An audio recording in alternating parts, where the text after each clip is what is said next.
வணக்கம். ஸ்ரீ அன்னை காளி அறக்கட்டளை மூலிமா இந்த பதிவு வந்து வெளியிடும். இந்த பதிவு வந்து பார்த்திங்கன்னா பஞ்சபூத பஞ்ச உலோக பாதரச மெட்டல். இதனுடைய செய்முறை வந்து பார்த்திங்கன்னா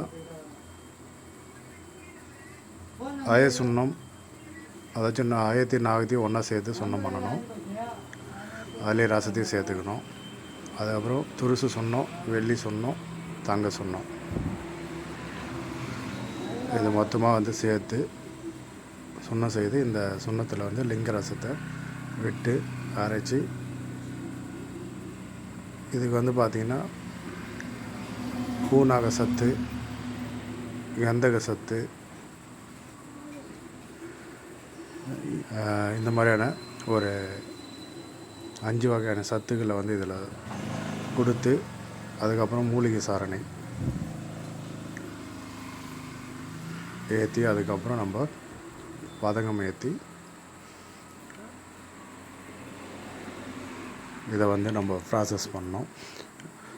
பதங்கம் வந்து பார்த்திங்கன்னா நம்ம 11 முறை பதங்கம் ஏற்றணும். 11 முறை பதங்கம் ஏற்றுறப்போ மொத்தமாக அடியிலேயே வந்து பவுடராக இருக்கும். அதை எடுத்து நம்ம உருகி எடுத்தோம்னா நமக்கு இது முதல்ல காட்டினோம் இல்லையா, அந்த மாதிரி மெட்டலாக வரும். அதுக்கப்புறம் அதை உருகி நம்ம டையில் ஊற்றி இந்த மாதிரி பால்ஸாக ரெடி பண்ணியிருக்கோம். தேவைப்படுறவங்க கான்டாக்ட் பண்ணுங்கள். 9047998305 இந்த நம்பருக்கு. இது வந்து கிட்டத்தட்ட ஒரு 3 லேபில் கொடுத்து டெஸ்ட் பண்ணதில் 0 மெட்டல், எந்த ஒரு உலோகமும் காட்டல. அதுதான் ரிசல்ட் வந்தது. அதோட லேப் ரிப்போர்ட்டும் வந்து அடுத்த பதிவில் வந்து நம்ம பதிவிடலாம். ஏன்னா மொத்தமாகவே நம்ம செக் பண்ணி பார்த்ததில் 0 மெட்டல் தான். மேலும் அந்த சேனலை சப்ஸ்கிரைப் பண்ணுங்கள், லைக் பண்ணுங்கள், ஷேர் பண்ணுங்கள். நன்றி, வணக்கம்.